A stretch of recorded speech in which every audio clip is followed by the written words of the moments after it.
Welcome to the first episode of At the Bar. I'm Brad Marshall. Today I'm joined with Amanda Street. She goes by Street, so thank you for joining us today. Yeah, absolutely. Let's kick it off with telling us a little bit about yourself. Well, my name is Street, and that's my last name and my hood name. I am an owner of a CrossFit affiliate. I love fitness and sports, and I love dogs. Pretty simple. I like to do like adventurous stuff, like to snowboard, and from West Virginia. Very proud of it, so I like to go back home and do lots of recreational stuff, and that's pretty much it. Yeah. So the goal of these episodes is to really talk about health and fitness as well as mindset. So tell us a little bit about your health and fitness journey to this point. I've always been involved in sports. So growing up, I played basketball, soccer, ran track. I did a little bit of softball, but as I got into high school, I focused mainly on basketball. So then I was lucky enough to get a scholarship to play at Division II school. Played when I was finished playing basketball and I decided I was going to go on and get a master's degree. I was like super lost because I'd been on a team my entire life and I just didn't know what to do, and just working out without some sort of goal was difficult. So I started to play rugby. I went out, started playing on a local team, and just picked it up naturally. And after that, really focused on it and started to play on a higher level, and eventually played with the U.S. team. And through rugby, I found CrossFit, and because it kind of had that same like team atmosphere, and I fell in love with it. And I studied exercise science, so all of my favorite things were just kind of rolled up in one.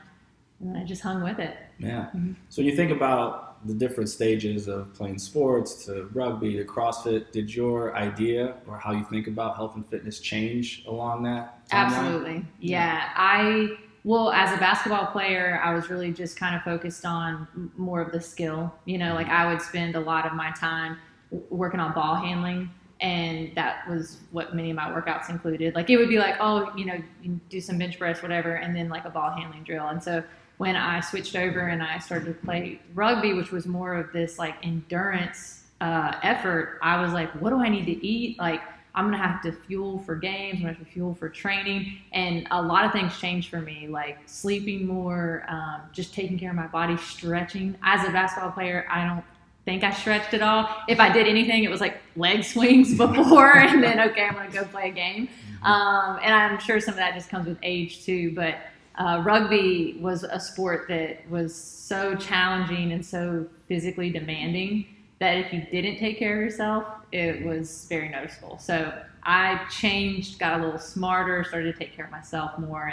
And then when I started doing CrossFit after rugby, it was the same thing. I didn't really lose any of those aspects of being really healthy, drinking enough water, getting enough sleep, that sort of thing. I wanted to feel good. Yeah. You know.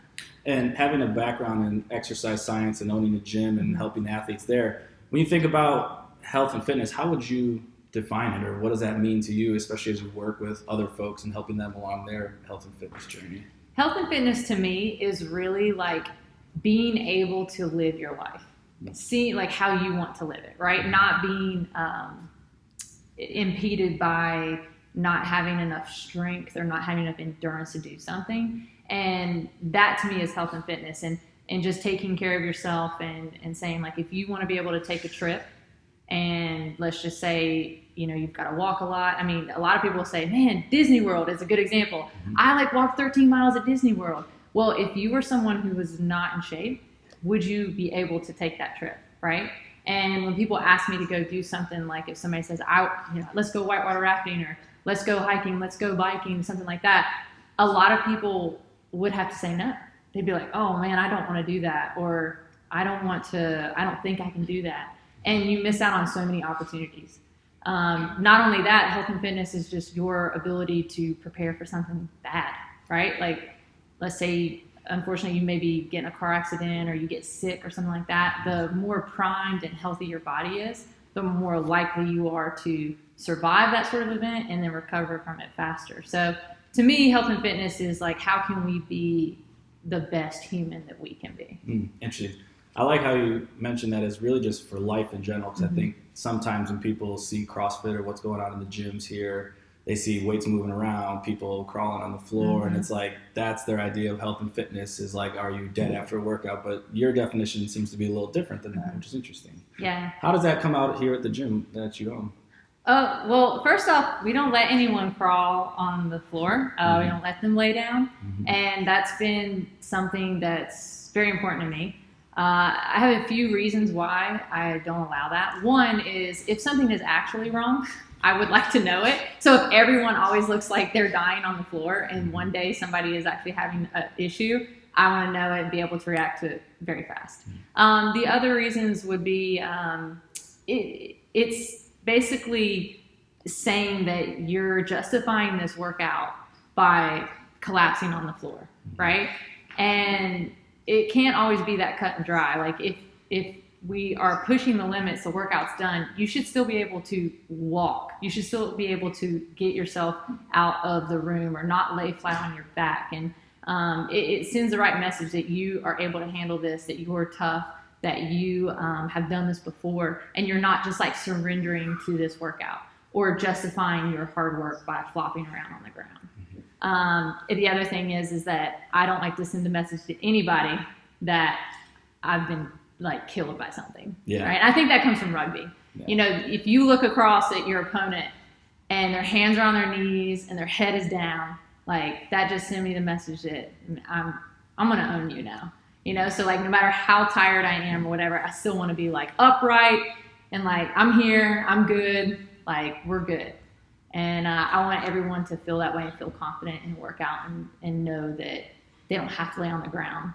I understand that sometimes you physically can't get up for a second, and that's fine. Yep. But there's definitely a difference in my mind of I need a moment, and I'm recovering, and I'm going to stand up, or I'm going to make some movement to start moving again. That's different than just like I'm splayed out on the floor, and I'm just going to roll around here so that people know I worked hard. Yeah. So I think there's a big difference between that.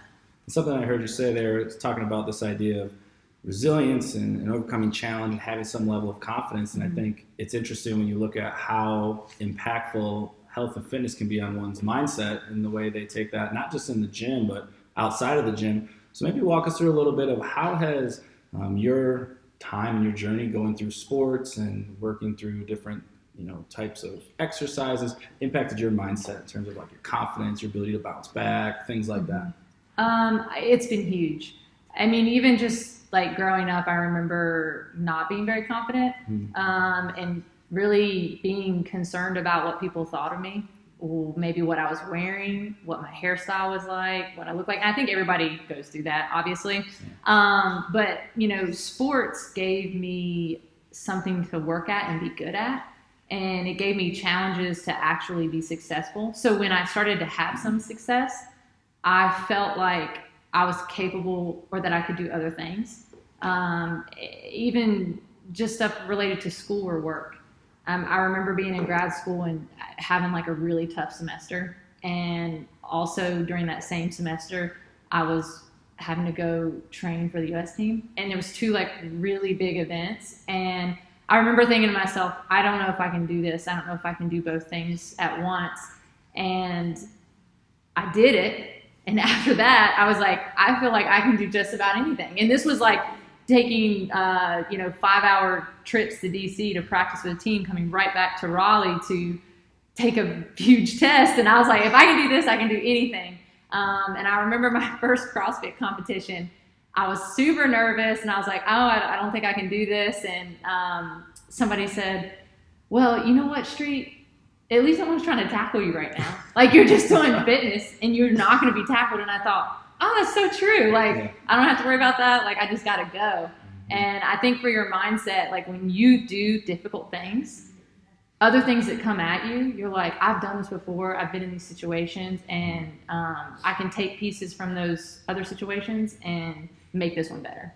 So I can learn from it and move on. And I think that that's huge for your confidence, and that's huge just for your mental toughness in general, because, if you kind of put yourself into the uncomfortable zone, you kind of get comfortable with being uncomfortable. Yeah. So I love that. And the idea of stretching yourself. And if we only stay inside our comfort zone, probably not going to grow or maybe get some of the results we'd like, put ourselves in those challenging positions. And one of those things you said there of, I can do difficult things. That's one of the most powerful statements I think people can say and then actually have some belief in. But the only way you can say that and actually have some credit is if you put yourself in difficult situations, right. which it sounds like you've had a chance to do. Mm-hmm. So when you think about some of the most maybe impactful or important mental skills you've developed from your time in sport, CrossFit, what would you say those are? I think the one I probably employ the most is like self-talk. Okay. I definitely will talk to myself about what I'm going to do, what it's probably going to feel like, and just kind of like, it's almost like a speech to myself. Mm-hmm. Like if I was coaching someone and what I would tell them, I try and tell it to myself. And then there's also the self-talk of like when things are getting tough. Like I'm recognizing that they're getting tough and I'm just telling myself it's going to be over soon and you just have to stay in it. I just stay in the fight, and this is going to pass. Mm-hmm. And that's been very helpful. And other things that I'll try and do if I sense that, you feel your heart rate getting really high, you feel like I'm starting to get overexcited, I'll take some breathing during the workout. I'll just take a moment to get like 3 good breaths, and then I'll get back to work. But I won't rest too long. Yeah. I feel like there's a happy medium between I can get 2 to 3 good breaths in, and anything longer than that, my body's starting to realize how bad it feels, and I'm like, oh no, this is too long a rest. So those are just a few tricks that I'll use during workouts or during any sort of competition. Yeah. It sounds like there's almost a systematic approach to that for you. So I'm curious, is that something you kind of picked up on your own, or is that something that working with somebody you helped learn, or how did you go about learning and acquiring some of these skills? A little bit of both. I think I just evolved as an athlete of figuring out when I had a good performance, the things that I did that helped. And then we were lucky enough, once I got on the U.S. team, that we had sports psychologists on staff who was super helpful. And we just had really educated people around us who could give us great tips and tricks and things like that. And some of them I would try and I was like, this isn't working for me. And then I would know that and I would just switch and try another method. And now as I've gotten older, I feel like I've done this enough and been in these situations that it's kind of just part of the warm up. I'm warming up my mind for something just like I'm warming up my body. Yeah, I'm sure that comes through as a coach and working with athletes and whatnot. So awesome. Well, I want to transition. We're going to do a little bit of a lightning round now, just help people get to know you a little bit better. So ask you some questions. I just want you to say first thing that comes to mind. Some of them would be a little bit either or maybe one word. Okay. So we'll start with, what is your preferred time to work out during the day? I love lunchtime fitness. I'm a middle of the day type person. I'm definitely not a morning person. Okay. Yeah. Individual workouts or team workouts? Team. Mm-hmm. All right. What is your favorite movement or fitness exercise that you would say right now?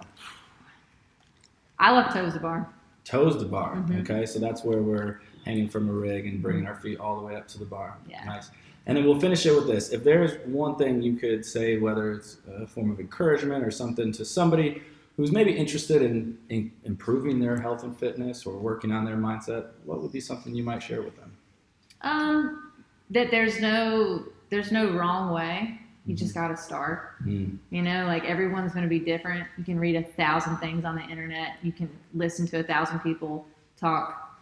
You've got to find what you enjoy. And you've got to just take the steps to be consistent, right? It's just going out there and finding some way to enjoy it. And before you know it, it can be life-changing. Yeah, I love that. Find what works for you and then stick with it. Mm-hmm. Well, thanks for being with us on the show today, Street. Appreciate it. If you want to catch more of At the Bar, like and subscribe below. We'll be putting out content with different athletes from CrossFit Shoofly. Thanks for joining us.